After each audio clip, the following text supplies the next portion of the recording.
So what are you doing? Nothing. Nothing? Why not? Trying to get on this Lifestyle Radio website. Sounds like a cool website. Yeah, it's alright. Oh, wait, I might have it. You might have it. You're listening to Lifestyle Radio. The opinions expressed during this show are those of the individual participants and do not necessarily reflect the opinions of their associated organizations or Lifestyle Radio.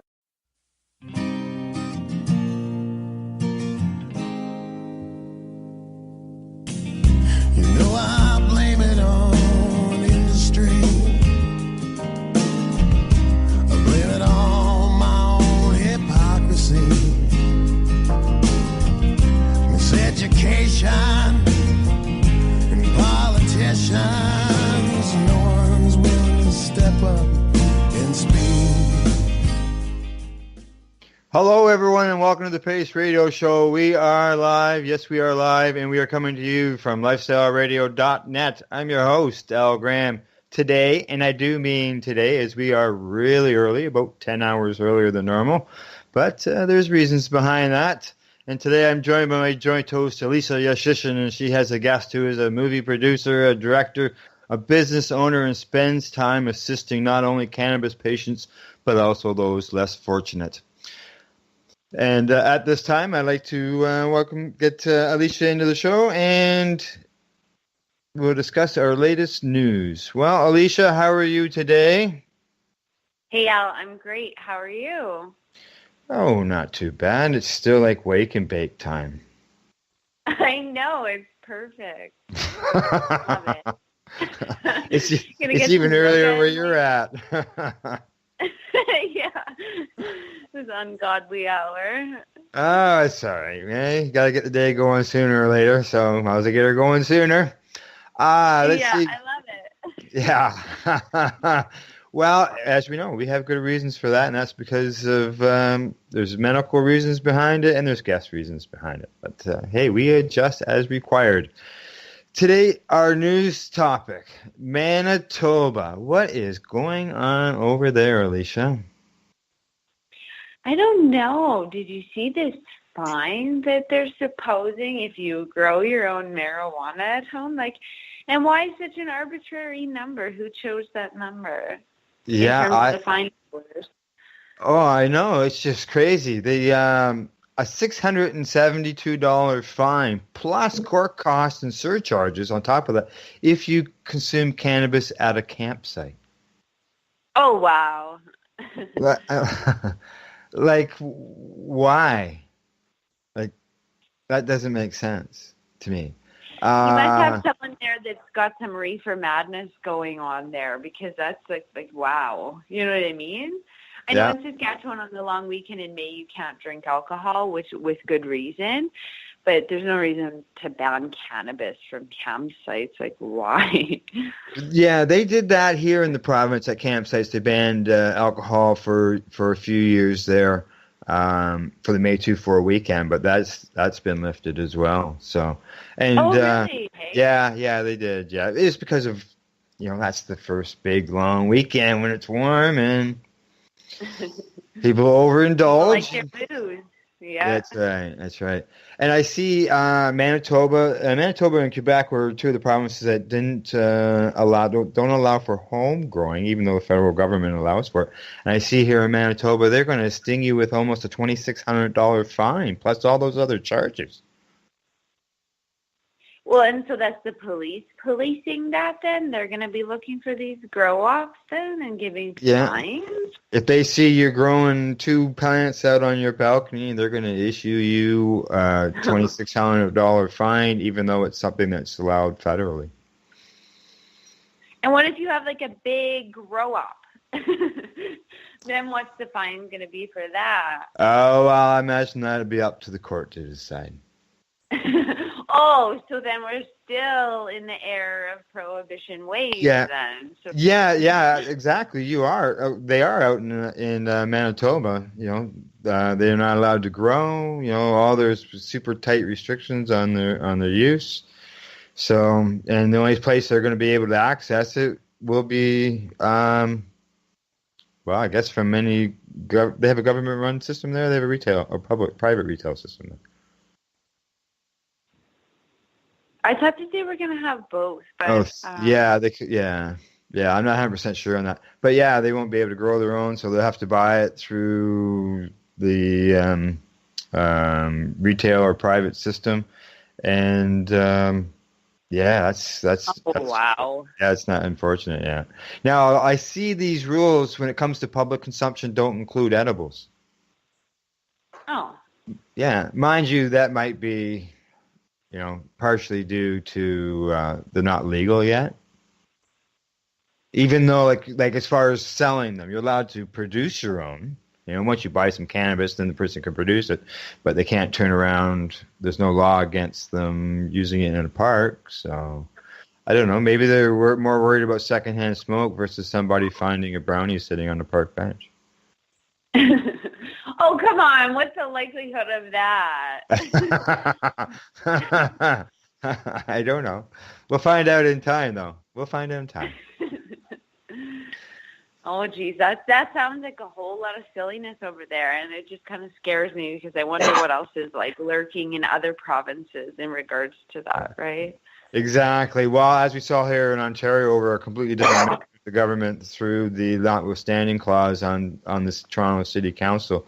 If they lose something in a court battle against a cannabis thing, what stops them from putting the notwithstanding clause in and overruling the government? Yeah. Right? So I'm sure some people haven't thought about that part yet. All right, Alicia, let's get on with the show and bring our guest in. Sounds good. Okay, at this time, I'd like to bring in the person I said is a movie director, business owner, and spends time assisting not only cannabis patients, but also those less fortunate. We'd like to welcome Mike Wise to the Pace Radio Show. Hello, Mike. How are you? Pretty good. How's it going, guys? Good. We're waking up to the early morning wake and bake and doing the program at the same time. Aren't we, Alicia? Yes, I'm enjoying my wake and bake this morning. Okay, Mike, what we usually do here is I will hand the reins over to Alicia so that she can get the questions going, and I'll just follow along and throw in some and let you know when it's break time. Okay, sounds good. All right. Okay, Alicia, over to you. Awesome. Thanks, Al. You're welcome. Welcome, Mike. Thanks for being here today. So what time is it where you are right now? It's 3 minutes from 4:20, actually, p.m. Oh, that's so neat. All right, we get to celebrate a 420 during this show. That's awesome. Look at that. I'll keep an eye out. So my $1 million question for most of our guests is what is your first experience with cannabis? And if you can take us to what that looks like. My first experience with cannabis was could definitely be defined as one of more on a recreational type of experience. So I was probably, I'd say 15 or so at the time. And I just had a bunch of friends, in high school, and they kind of did it too. So I was kind of, I avoided it actually for so long. I was pursuing a career in skateboarding and didn't want it to affect me, and what I was doing. So I kind of avoided it for a while. There's a lot of stigma around where I live in South Texas. It's a very big Roman Catholic community, and a lot of people there, just believe the mainstream media, hook, line, and sinker when it comes to every issue, cannabis being no different.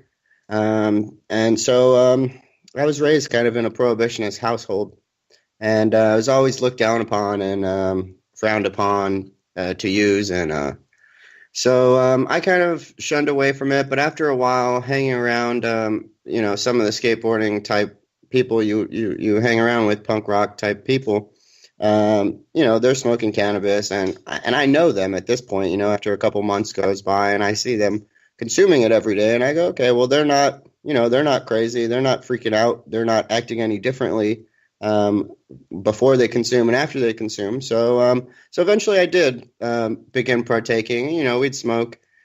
And I got pretty heavy into it for about a month. and actually did notice some short-term memory loss type of issues. It got bad where I couldn't remember really what had happened the day before in school, and to me, the breaking point when it came then was I was riding at a skate park, and generally when you're skateboarding, you'll try a trick and you might not get it the first time, so you'll have to go back up and try it again. And so this was one of those times, and I might have been trying a trick 5 times already and have fallen, and I was about to do it the 6th time, and I couldn't remember what I had just been trying. I had to literally ask somebody there at the park, hey, what trick was I just trying? And he told me, and then I landed it. But it was kind of a thing. So I stopped using it from about freshman year, from when I was 15. I stopped using it after a month till senior year. Once my grades were settled and my career was a little more stable there with skateboarding, I got back into it. And thankfully, since then, I haven't noticed any of those effects. So from that point, I had always been smoking it, frequently, all through college and after. And I realized that I kind of was using it for stress relief, even though a lot of people don't talk about that's what it's for. And I might not have even realized it at the time that that's what I was using it for, but I'm smoking every 10, 15 minutes pretty much, all through college and, to my 28, 29. And then I moved from Texas. I actually got into a bunch of legal issues in Texas. So there in Texas around 2012, I got arrested for a DUI possession of cannabis. Basically, I had a gram of cannabis in my car. So they arrested me. I had to go straight to jail. In America, they take you straight to jail when they arrest you. And so I lost my job. I was filming for the Longhorn Network at this time in Austin, Texas. It's a new affiliate from ESPN. And so it was pretty upsetting to me to lose my job over this one. But I've always been one who, if I see something going wrong, I kind of have to talk about it and have to do my best to fix it, or at least, what I can to fix the problem. And so when this happened, I started noticing a lot more corruption, in the city government there in Austin, Texas, both within the city, the sheriff's department, the police department, the municipal police department. And so, after having to go to jail for this, then I start speaking up about pretty much everything, on a much more, on a much more significant level. And so then this led to like more arrests, and it just became like this snowball, essentially, where the police would just follow me around. They'd arrest me for whatever they can. They'd put 8 or 9 charges on me, none of which were pertaining to what I was even doing. I'd just be speaking out somewhere, and then they'd arrest me, And so it got to a point where I ended up doing about on and off it was a period of 2 years where I had to be either in a jail cell or into a state mental institution, basically a state hospital on forced police holds is what they can do, is what it's called.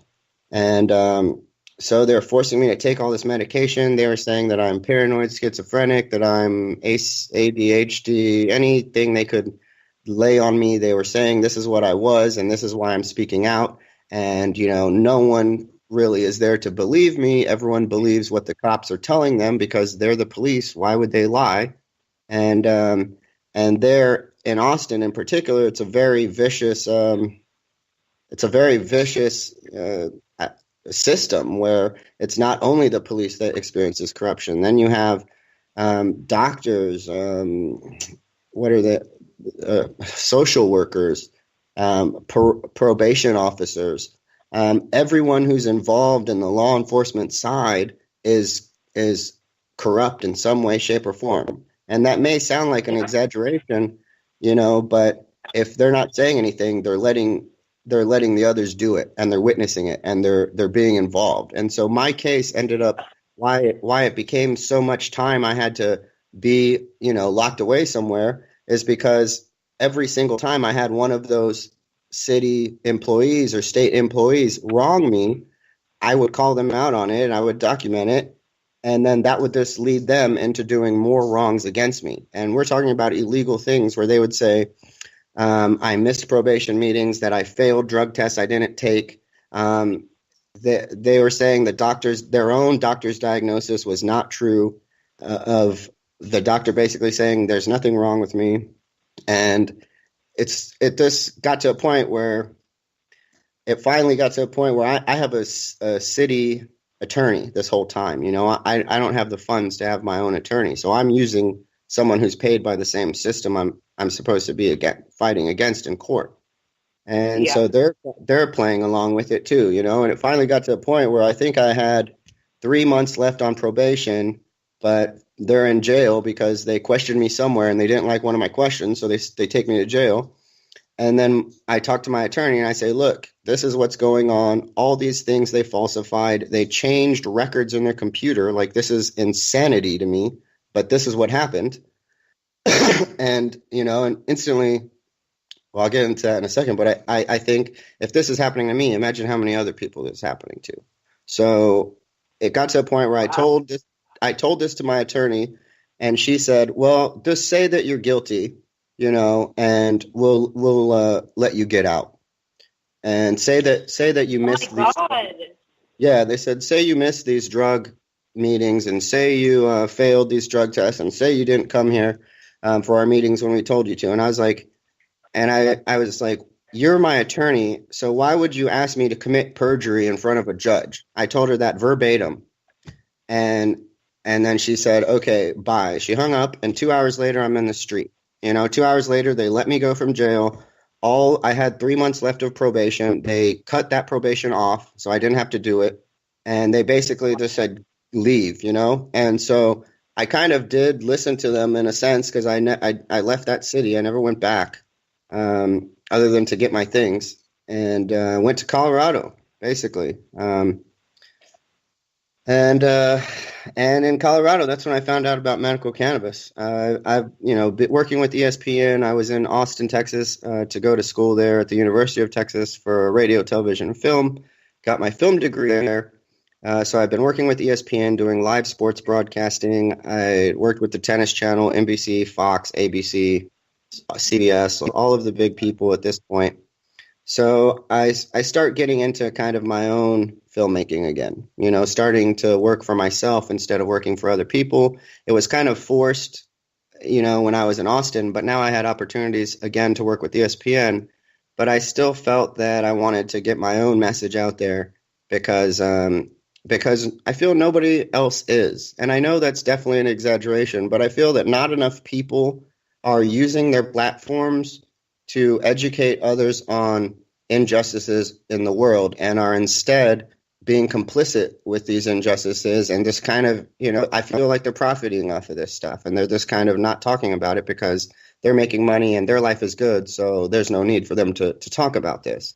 So I've always had an issue kind of with mass media, mainstream media, you know, entertainment, news, any of this stuff.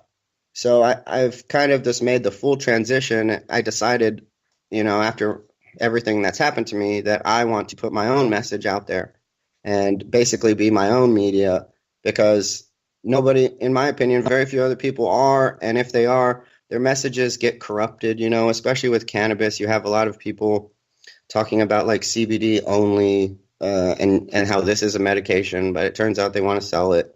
And, you know, you have activists who they get some sort of legalization in their state and they stop fighting then after this, even though patients still can't grow at home. And for me, I have an issue with this. So I always use my platform to bring awareness to this. Exactly. And so I don't know, we can talk about my film I'm working on now or anything really. Well, I know. So let's go. Go ahead, Alicia. Go ahead. I was just going to say, let's go to your first film that you produced by yourself. But Al, you can jump in there at any time if you wish. Okay. Well, I just wanted to. There was a lot there to go over, but but your lawyer wanted you to your lawyer wanted to perjure yourself. So your lawyer wanted you to plead guilty to something that you're innocent on. Yeah, exactly. My father is an attorney himself, but he lives hours, 7 hours away from where this happened. So it wasn't feasible for him to be my attorney. And we didn't really have so yeah, I mean, I kind of know the law. I know legal terms. I know what's right and wrong, and that wasn't the first time it happened to me, believe it or not. And they questioned your mental stability? Oh, yes. Listen, the entire time I was found incompetent by a doctor who interviewed me in prison after I had been there for, I don't know, a month or 45 days or so. And she said that I looked unkempt and disheveled, and that was enough to rule me incompetent. So I had to then go from a jail to a state hospital. Wow. Yeah, and I had to prove my competency at a state hospital before they would then take me back to jail to stand trial, to prove that I'm competent to stand trial. Like I read the list of your compliments that Alicia posted. I would have no idea that you would have been put into a situation like that. It really is an extreme case, someone like myself, and this is why I take so much offense to it is because, I can deal with what happened to me, but it's like, if this happened to me, imagine how many other people who are not as strong-willed as me, who are not as intelligent, who might not know what's going on exactly, because of whatever environmental circumstances, who are being put through the same thing and even worse punishment. And all this sort of, in a way, from questioning laws or questioning people of authority positions. I've always questioned authority, so that's kind of what led me to for them to get so bad, I guess. For my case to become so extreme and so, corrupt is basically because I pushed them to the edge. I pushed them on every single thing they did. They would break the law, and I would call them out on it, and then they would break the law twice as bad to fix breaking it the first time. And it just got into this domino effect. And so at this time, I'm dealing with the supervisors of the probation department, the supervisor of the mental health department, the supervisor of the civil city attorney's department. All of these people are supposed to be my caseworkers or are representing me or having direct meetings with me this entire time. So I'm looking these people in the face and I'm saying, how are you telling me that this did not happen when I was here with you in this same office on this date and we talked about this? How are you telling me that this meeting did not happen? And they look me in the face and say, whatever. They just ignore me, basically. They're saying whatever I'm saying is not true, Yeah. They refuse to then let me see that the state doctor again. Once they put you on that mental health program, you have an assigned doctor. I saw her one time, and after that, they refused to let me see her. I couldn't make an appointment with her. They said I was missing appointments with her. And so one time I actually saw her in person. I said, look, they won't let me see you. They won't even let me get my medical records, which is completely against the law. If somebody asks for their medical records, they have to give them to you. And, I wanted them to prove to them I had a meeting at this time, with them, but they wouldn't give it to me. And so I tell her this and she's kind of looking at me crazy at this point. Like, what do you mean? Just ask them and they'll give it to you. And I'm like, lady, I've been asking them for weeks. They're not giving it to me. So it's like, it's a really crazy thing that I've been through, It sure sounds like it. Sounds like it. Well, Alicia, before we get to your question, why don't we go for a break? Sounds good. Okay. All right. Mike, what we usually try to do is match our song to our guests. And knowing that you're helping patients out there, that's what I've done today. I've selected little segments of some songs that include, helping other people. Cool. Like you do. All right. So our first, for this segment, we're going to hear a little bit of a song from Andy Sagal, and the song is called Treat Yourself, which is what medical patients are always advocating to do. Treat yourself, right? When we return, we'll continue our talk with our guest, Mike Wise. This is the award-winning Pace Radio Show. We are live here at lifestyleradio.net. Hey, this is Cheech. And this is Chong. And you're listening to Lifestyle Radio. What is it? Lifestyle Radio. Say it one more time. 420 Radio? Ooh. Please hang up and try again.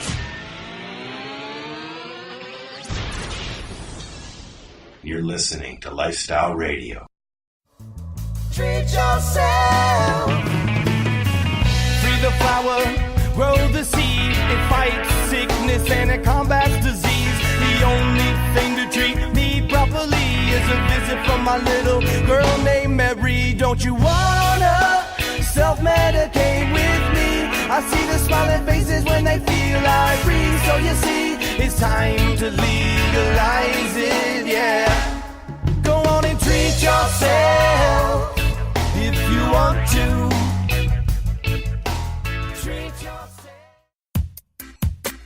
Man, have you been to Cannabis yet? Cannabis, Campbellford's premier cannabis culture shop. They've got bongs, oil rigs, grinders, and papers. Everything you need for consumption. They've got seeds, soil, nutrients, and dome trays too. Everything you need for cultivation. Get top quality seeds from top suppliers like Canuck and wholesaler Nexus. Cannadays. They've got all kinds of awesome cannabis novelties, clothing, and apparel. I know, right? It's a lot more than just a bong shop. Interested in gaining legal access? Cannadays can help. They're a PACE information center. You know, people advocating cannabis education. Come by the shop and check it out. Bridge Street West, Campbellford. Cannadays. Have your say without saying a word.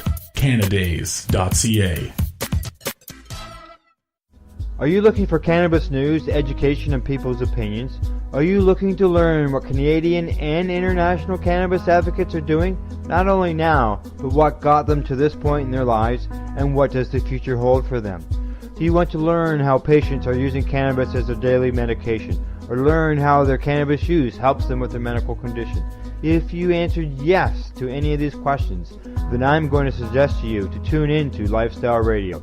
Catch their live weekly shows and have your questions and concerns answered and find the experience you're looking for. Monday, catch your weekly news broadcast with the Reef Reporters. Then on Wednesday, get several hours worth of cannabis public education. We get things started with Cannabis and Coffee with Tamarijuana.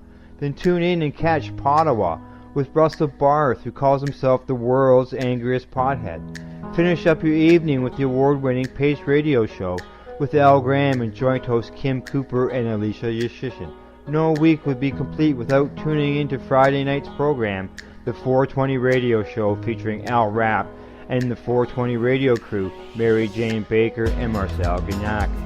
Cannabis is a lifestyle, and you can catch all your cannabis lifestyle information right here at lifestyleradio.net or at our sister site, 420radio.ca. This is Northern Ontario, Kim Cooper. Catch me on The Reefer Reporters, aired on lifestyleradio.net. Available for replay or download on Lifestyle Radio or Spreaker. Tune in to DJ Passion from the land of Ganja, the island of Jamaica, when he comes to you live every Saturday night at 8 p.m. Eastern Standard Time, here on lifestyleradio.net. Listen in until midnight every weekend as he spins your favorite reggae tunes, including the classics, from Butterfly's Passion, Bed and Breakfast above Discovery Bay. DJ Passion makes you feel like you are on the island. Head to the land of sun, fun, and Ganja weekly when you tune in Saturday nights at 8 p.m. Eastern Standard Time to Reggae Saturday with DJ Passion, live here on lifestyleradio.net.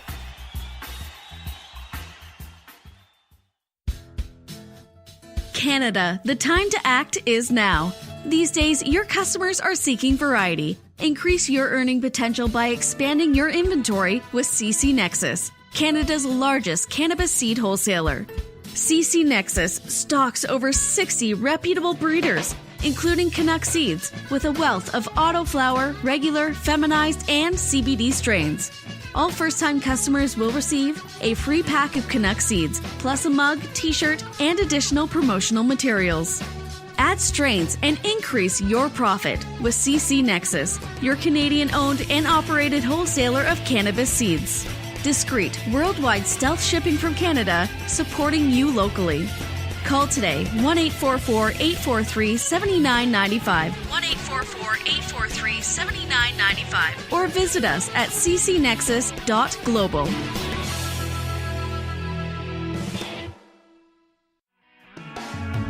Treat yourself. Treat yourself.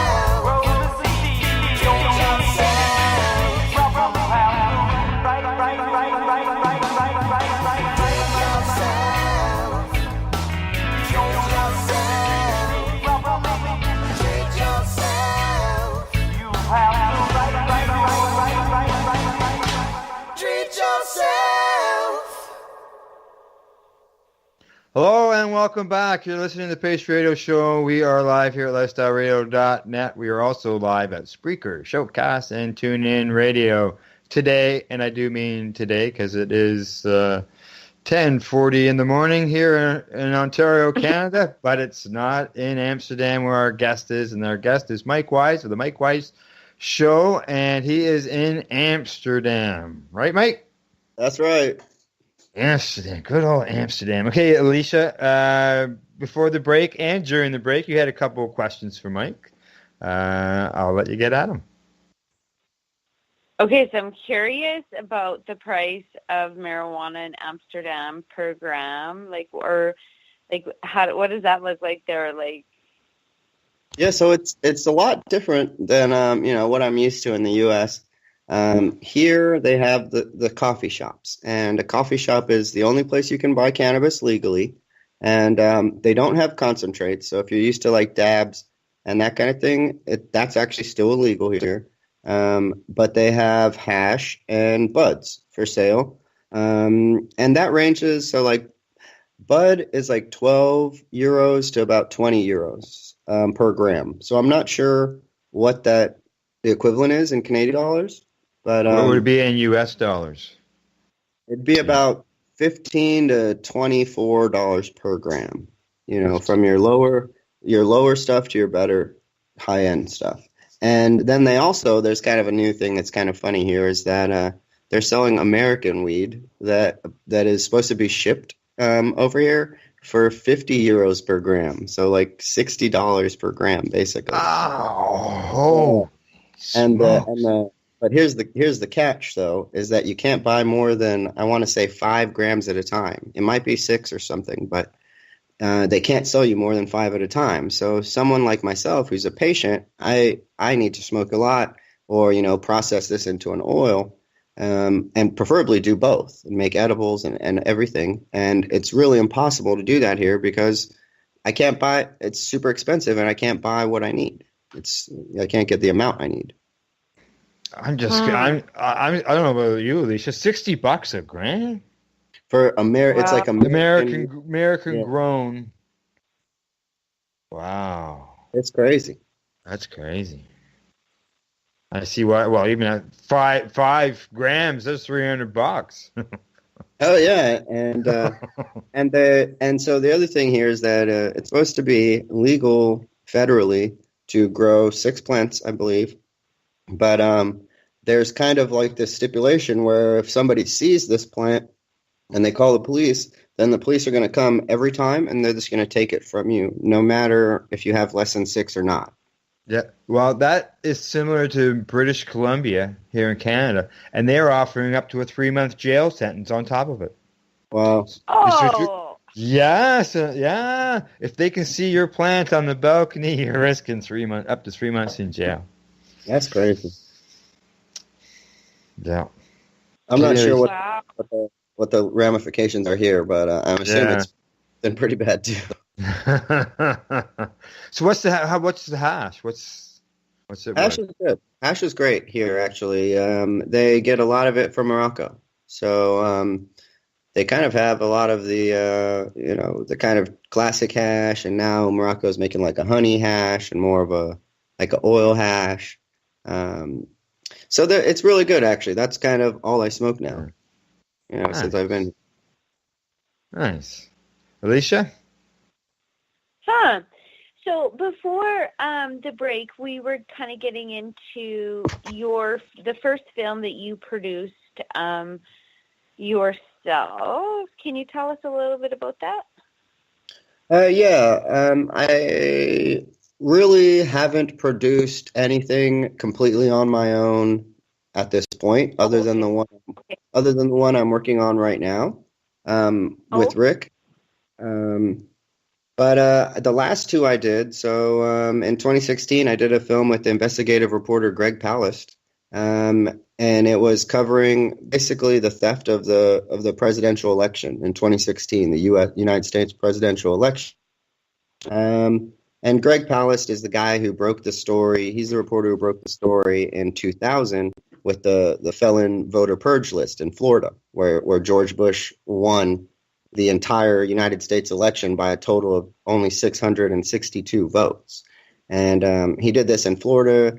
They used a list of people they accused of being felons, and they said if you were a felon, you couldn't vote. And what this list was comprised of was 95% African-American black people, in the United States. And this demographic votes traditionally for a Democrat. I think it's 90% Democratic is what blacks vote. And so if you do the math there, this first list had, I want to say, 1 million or more names that people who couldn't go. And all their votes were not counted. So if you do the math, Bush won officially by only 662 votes, but millions of names were purged and they are prevented from going to the polls. And in Florida in 2000, it got really bad because they were matching people, whose crimes they were accused of were committed in the future. And this is not a joke. The list they were given said their crime was committed in 2028. But this person could not vote because their name was similar to the person who was accused of this.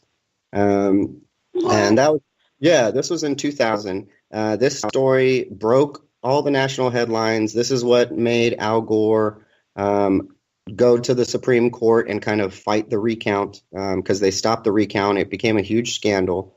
And so in 2004, Republican Party did something similar. And Greg Palast, he always kind of covers what's going on with this. And so in 2016, it was no different. We have three really big players, the Koch brothers, Paul Singer, John Paulson. They're some of the biggest capitalists in America, and they finance all of, Republican Party, Democratic Party, both. But they financed another list, and this one was called the Voter Interstate Crosscheck List. And this list had 7,250,000 names. And it was something similar. It was across 29 states that accepted this list. And it was traditionally voters who are black, Hispanic, or Asian. Those were the names on this list. And if you look at the stats on that, these are demographics who vote traditionally for the Democratic Party. Well, this kind of so this is what that movie was about, and we get into all the gritty details. We name all the names. You laugh, you cry. It's a really good film, and it's actually I don't know. It's not a documentary. It really is more of a film, a nonfiction film, and wow. Yeah. So that was really cool, and after that, I did one in Colorado called Illegally Alive. The following year, and and this film was with only one other partner instead of a whole team of people, and his name's Dale DeMasi. He's living in Florida right now, and we were covering the story of medical cannabis families who had to relocate in order to get access to this for their children. Nice. Yeah, and it's actually available for free. I don't think the link is publicly out there, but if anyone messages me or I could send you guys the link, you can put it up on your page and share it with whoever's listening. But it documents exactly these families, and we kind of tie it into the bigger picture of prohibition and how this is a problem that's really causing unnecessary strains on families. And so by doing that film, is there anything that you kind of learned about cannabis or changed your mind about cannabis? Sure. That's actually a really good question. Since I was in the process of filming this, kind of tie this into the original segment we did earlier, is that I was still kind of more of a recreational user. I still didn't know about cannabis oil in terms of like more of a Rick Simpson oil, something more of a medical type of oil instead of a concentrate or something you smoke or ingest orally.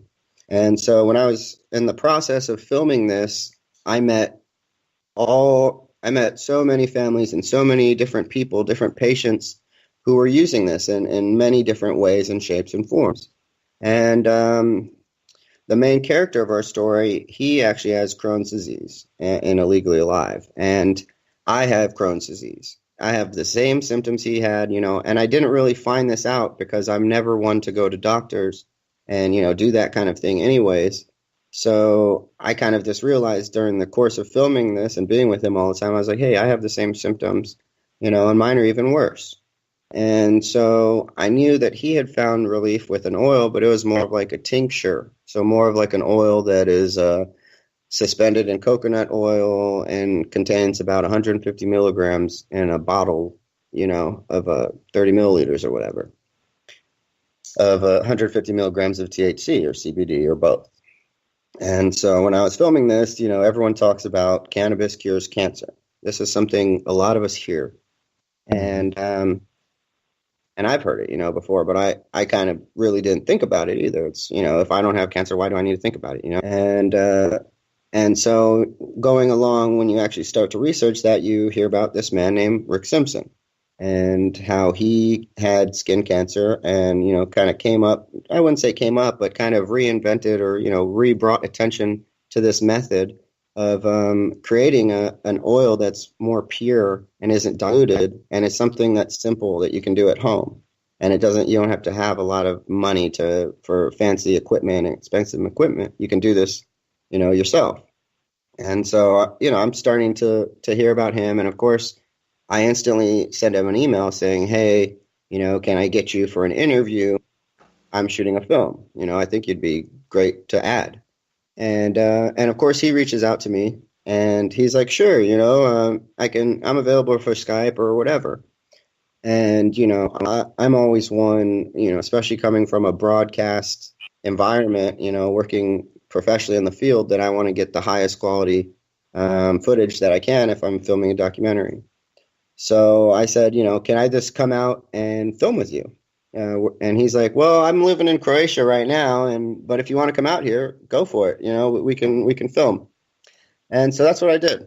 I got the funds together and flew out to Croatia, I'd say around November 2016. It was Thanksgiving, actually.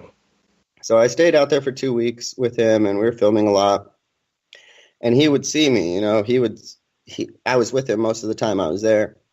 And at this time, if I didn't eat, I would say every 4 to 6 hours, I'd be really uncomfortable. I'd be nauseous. I'd really be throwing up, towards the tail end of that, closer to 6 hours. If I haven't eaten every 6 hours, I just got vomit.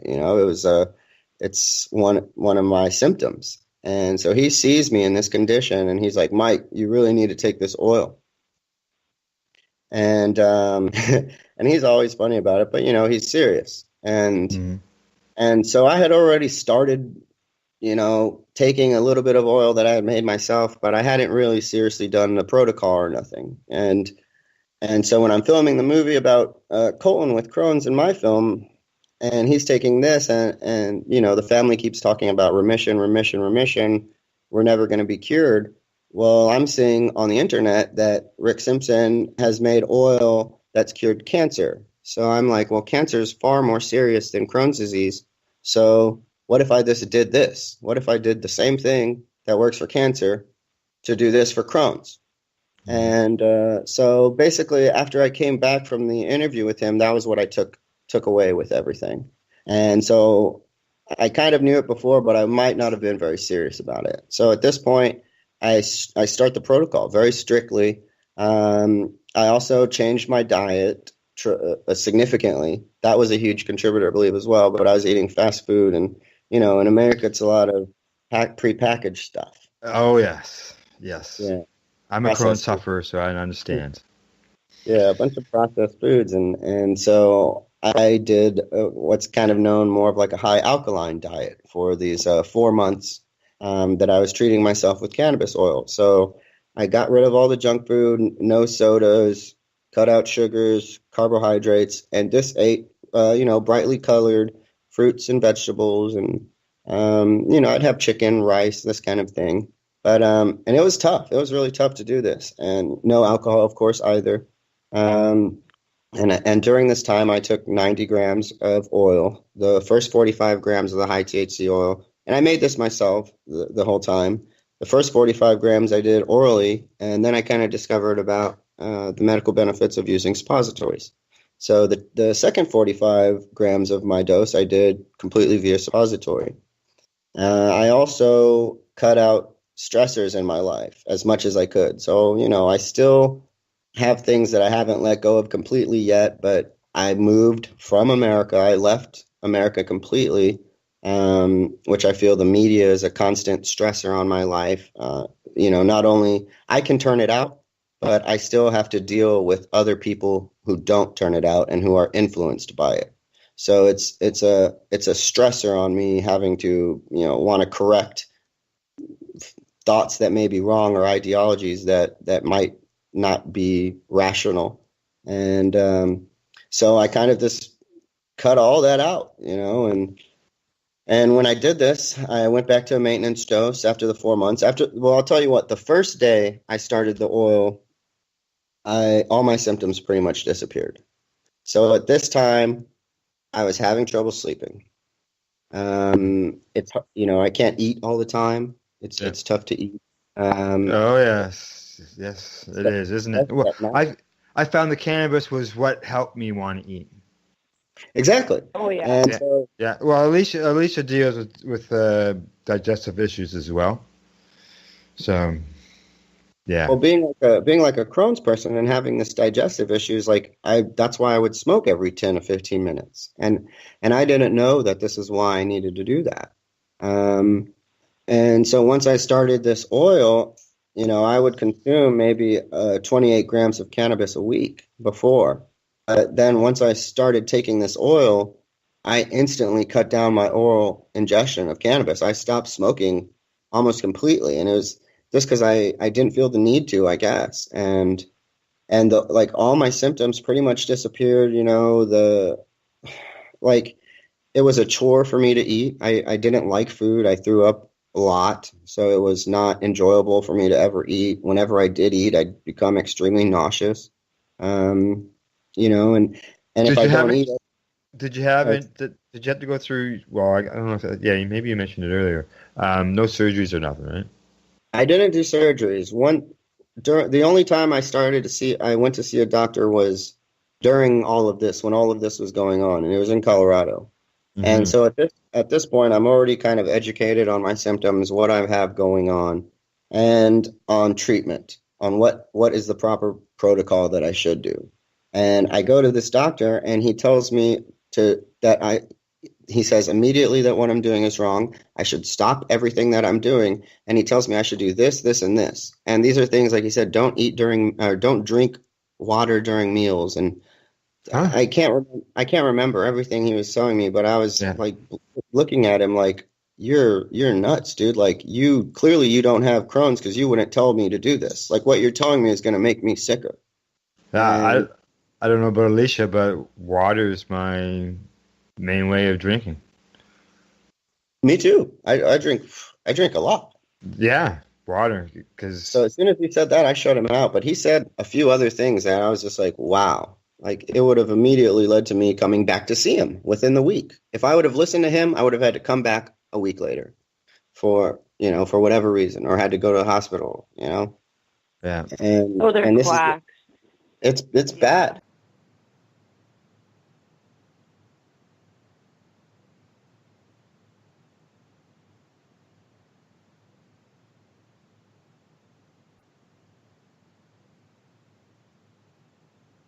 Time for us to head to break. And we can continue this on the other side. How's that? Sounds good. Okay. What's that? Oh, never even noticed you were gone. All right. Okay, good. So this time our bumper music features another song that highlights patience, and this time it's by the Killing Time Band. And you'll probably recognize the song, too, because we use part of this song as our intro to the program. And the song is called It Doesn't Make Sense. Then when we return, we'll continue our conversation with our guest, Mike Wise. You're listening to the Pace Radio Show. We are live here at lifestyleradio.net. You're listening to Lifestyle Radio.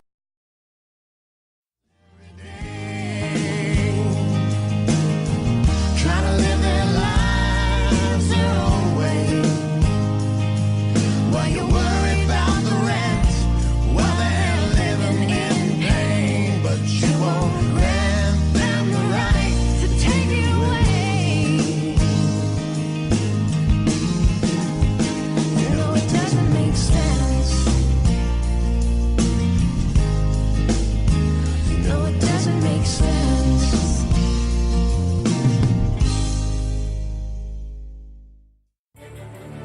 Canada, the time to act is now.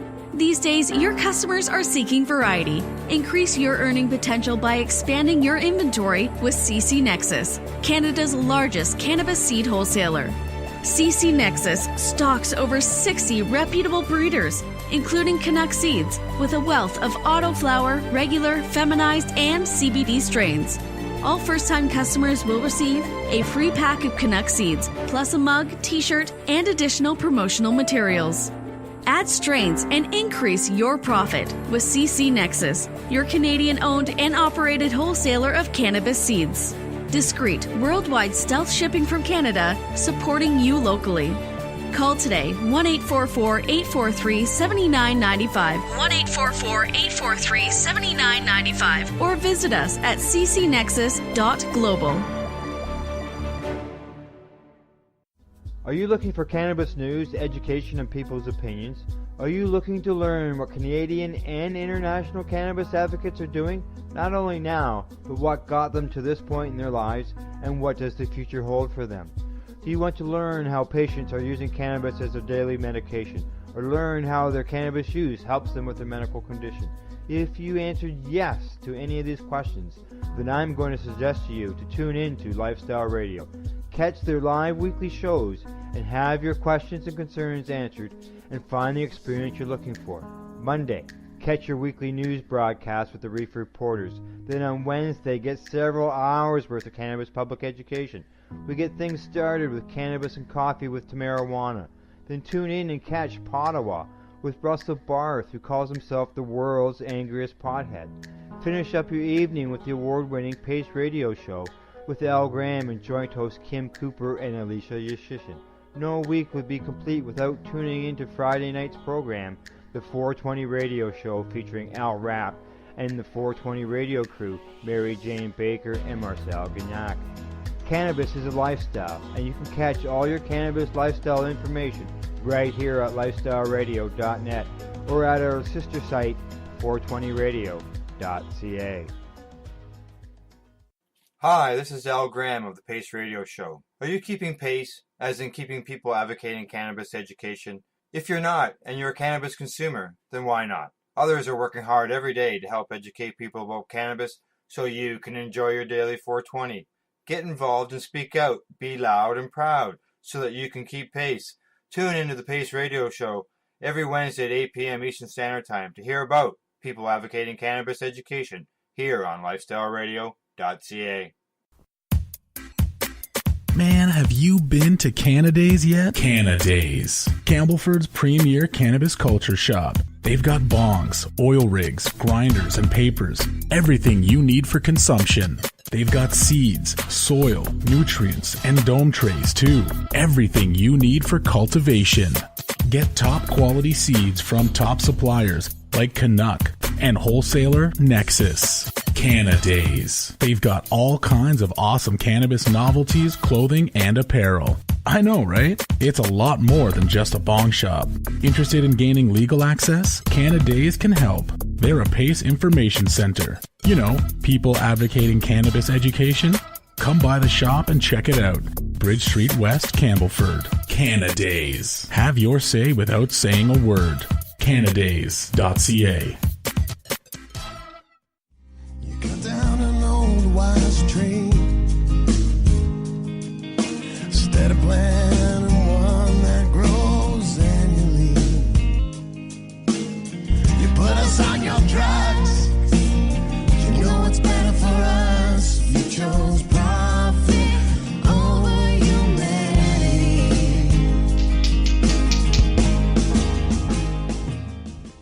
Hey, we're back. Thanks for tuning into the Pace Radio Show. We are being broadcasted live. Yeah, we're live. It's 11 o'clock Eastern. We are early, but there's a good reason for that. And if you miss our live shows, don't forget you can catch the podcast afterwards at YouTube, iTunes, iHeartRadio as well. Tonight, our bumper music, or today I should say, features the music of two bands, Andy Sagal and the Killing Time Band. You can find their music on YouTube and other audio or social media locations. Today on the program, we have our guest, Mike Wise of The Mike Wise Show, and my joint host, Alicia Yashcheshen. Okay, Mike, before I hand you over to Alicia for the last segment here, I have a question for you. Sure. Okay. We were talking earlier about buying cannabis at the coffee shops and the hash and all that. What are the laws when it comes to public consumption? Because that's a lot of discussion that's going on here in Canada, as far as where people are going to be able to consume it. So what are the laws there for that? Like, can you consume it in a park or? No, it's very controlled, really. You can only consume, I believe, I don't even know if you can consume in your house, to be honest. But really, you can only consume at the coffee shop. You're supposed to buy it there and consume it there. Oh. Are you going to allow? Yeah. What about, Casey, this discussion on homeowners when it comes to somebody who owns a home as a condo, possibly losing out on an opportunity to consume their cannabis in their own home? Anything against the laws there about consuming it in the house? Or you have to, like you say, you have to consume it in the coffee shop? I haven't looked into it to tell you the truth, but I believe you can only consume it in the coffee shops. Wow. In Colorado, I can kind of tell you what happened while I was there. They allowed consumption, in a private area, and so they kind of defined private as being not open to the public. So, like, if you're doing a venue or an event, you couldn't sell tickets. It had to be something that everyone signed up for ahead of time. And was on a list. And I believe you couldn't charge admission for this type of event. Some of them would do like a tent. So they would have a cannabis event, and then outside they would have a tent. And the tent would be closed off so nobody could see inside of it. And that defined it as private. But you couldn't smoke in your car, because then you could risk DUI. You couldn't smoke in parks. You couldn't smoke anywhere that somebody could publicly see you. Oh, wow. Jesus. Sounds like some of the things going on here depends on the province, because our provinces determine where consumption is allowed. But yeah. Okay. All right. I just wanted to know. I was just curious. Okay. Alicia, over to you. Get a question in. So I'm told that you have a Canada story, so we'd love to hear that. Yeah. Well, I've actually been to Canada twice. The first time was awesome. I went to Toronto. I went to the Hockey Hall of Fame.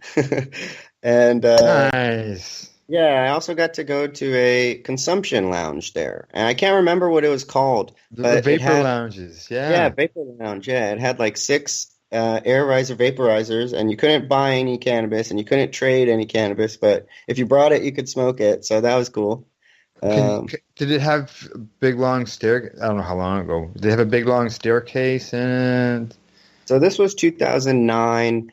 It had it was connected to a gift shop, I believe, and it also you could buy like coffees or like an omelet or something. Okay, yeah, I know where you're at. Yeah, I know. Well, I got a good idea, anyways. If you didn't go upstairs and has a coffee, there was a store like that beside it. Okay, all right, nice place.